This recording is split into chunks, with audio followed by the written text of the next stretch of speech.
In the tranquil village of Chandrapuram, where the Gauri River flowed like a silver ribbon through lush green fields, a subtle change began to unfold. The river, named after the goddess of purity, had nourished the land for generations.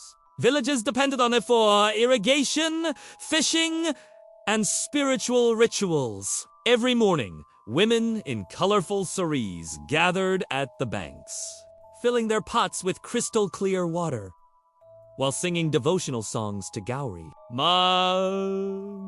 Children splashed in the shallow edges, and fishermen cast their nets under the watchful eyes of the elders. Laila, the storyteller, with her endless curiosity, was the first to notice the anomaly. As she sat by the river one evening, reciting tales from the Ramayana to a group of children, she felt the water's flow weaken. "Look," she said, pointing to the stream. "The river seems tired today." The children laughed, thinking it a part of her story, but Lila's eyes narrowed. She remembered her grandmother's warnings about the river's spirit, how it could turn vengeful if disrespected. That night, the elders convened under the ancient banyan tree. Guruji, with his white dhoti and sacred thread, spoke gravely. "This is no ordinary drought. The legends speak of a Rakshasa, a demon that guards the river's source. It demands respect, and if angered, it withholds the waters." The villagers murmured in fear. Stories of the Rakshasa had been passed down, a creature with scales like a crocodile, eyes like burning coals, and a roar that could shake the mountains. Lila, Ravi the blacksmith, and Tara, the herbalist, volunteered to investigate. "We've faced darkness before," Lila said. "We'll uncover this secret." The village blessed them with tilak on their foreheads and garlands of marigold. As they set off at dawn, the river's whisper seemed to call them soft, urgent, like a plea for help. The journey upstream was arduous. The path wound through dense bamboo groves, where sunlight dappled the ground like golden coins. Birds chirped warnings, and monkeys chattered from the trees. They encountered their first puzzle. A fallen log blocking the way, carved with ancient symbols. "It's a riddle," Lila said, tracing the etchings. After much debate, they solved it, revealing a hidden trail. As they progressed, flashbacks haunted them. Lila recalled a childhood memory of nearly drowning in the river, saved by Ravi's quick thinking. Ravi thought of his scarred brother, vowing to protect his friends. Tara worried about the village's sick, her herbs their only hope. The night air was filled with the scent of wild jasmine, but an ominous fog rolled in, hinting at the demon's presence. They reached a waterfall, the river's upper reach. A low growl echoed from behind the cascade. "The Rakshasa is near," Lila whispered. Their hearts pounded as they prepared for the unknown, the river's secret just beyond the veil of water. As they slipped behind the curtain of water, they entered a cavern lit by bioluminescent fungi. The walls glistened with moisture, and the air smelled of earth and decay. Suddenly, a shadowy figure appeared, a spectral guardian. "Who dares enter the realm of the deep?" it intoned.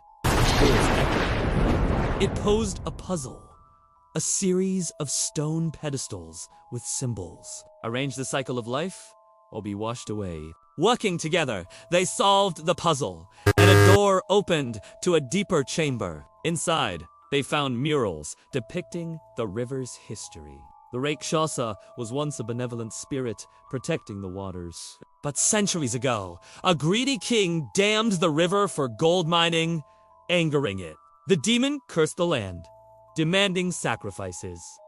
They pressed on, facing a flooding tunnel. Water rose rapidly, and they had to solve a leva puzzle to drain it. "Pull the ones with water symbols!" Lila shouted over the rush. Ravi's strength pulled the levers.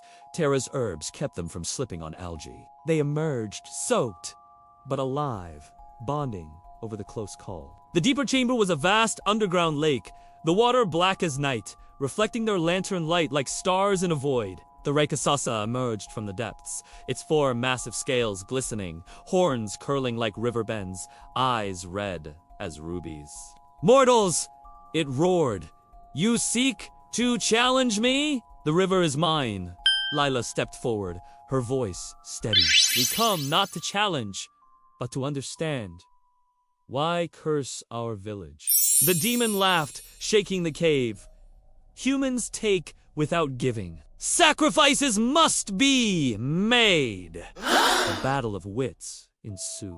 The demons summoned illusions, mirroring the trio's fears. They broke the illusions with truth and teamwork.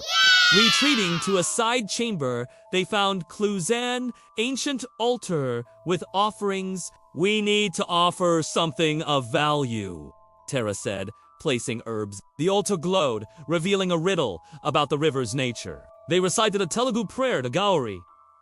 Gauri Ma, Nadi Rakshaka, Shanti Dehi. The demon howled, but attacked again, flooding the lair. They solved a floating puzzle, arranging buoys in a mandala pattern to create a raft. Across a chasm, they found a bridge of vines, swaying precariously. They set a trap, carving a wooden figure resembling a villager. Lila began a tale of a demon tricked by a wise fox in Telugu folklore. The demon listened, mesmerized, then lunged at the decoy, injuring itself. The battle intensified. The demons summoned water serpents, which the trio dodged and defeated with their unique skills. Character growth shone through as they faced their fears and embraced their strengths. Finally, they discovered a hidden spring, the river's true source, guarded by more puzzles. They proved their worth through 3 trials, balancing elements, solving riddles, and choosing unity over sacrifice. The spring revealed the demon's origin as spirit corrupted by pollution from mining. In the final confrontation, the demon unleashed its full fury. Lila blew a sacred conch shell, summoning Gauri's spirit. The goddess posed a final puzzle. Unite the 4 elements to purify the spirit. They combined Terra's herbs, Ravi's fire, Lila's chant, and the spring water to create a purifying elixir. As the demon charged, they threw the elixir, dissolving its corruption. It shrank, revealing a gentle water spirit. "Thank you," it whispered, flowing back into the river. Victory achieved. The river surged, flooding positively back to the village. Returning to Chandrapuram, they were greeted as heroes. A grand festival, Insu Driva Puja, with arti lamps, dances, and feasts. The trio shared their tale, emphasizing unity and respect for nature. Lila published her stories, Ravi mentored youth, and Terra opened a herbal school. The village thrived once more, with farmers planting crops, children playing by the rejuvenated river, and elders teaching the importance of harmony with nature. The river's spirit now communicated through dreams, guiding the village towards a sustainable future. As the story of their adventure spread, becoming legend, the trio reflected on their journey. They had not only saved the river, but had also grown as individuals and as a community. The river flowed eternally, a symbol of hope and the enduring spirit of Chandrapuram.